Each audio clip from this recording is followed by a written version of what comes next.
Hello everyone, আসসালামু আলাইকুম। আপনারা সবাই কেমন আছেন? তো আপনাদের তো আল্লাহ আমাকে খুবই ভালো রেখেছে।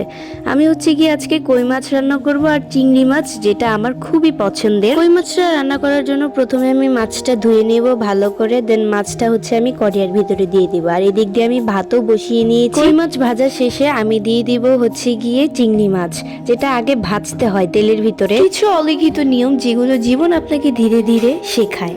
এক, নিজেকে যত্নে উপস্থাপনা করুন। মানুষ আগে চোখে দেখে, পরে বিচার করে।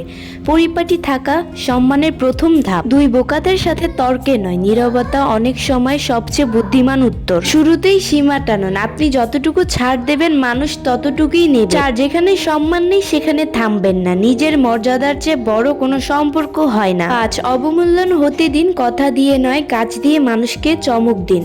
ছয়, অপরাধ বোধ ছাড়াই না বলতে শিখুন, সবাইকে খুশি করতে গিয়ে নিজেকে হারাবেন না। সাত, দয়ালু থাকুন, দুর্বল নয়, ভালো মানুষ হন কিন্তু ব্যবহারের পাত্র নয়। আট, মনোযোগের জন্য ভিক্ষা করবেন না, যে আপনাকে মূল্য দেয় না তার অনুপস্থিতি আপনার শক্তি। নীরব শক্তি, পরিষ্কার সীমা আর আত্মসম্মান, এই তিনটি আপনাকে আলাদা করে চিনিয়ে দেবে। আজকের মতো এতটুকুই। সবাই ভালো থাকো, সুস্থ থাকো, আল্লাহ হাফেজ।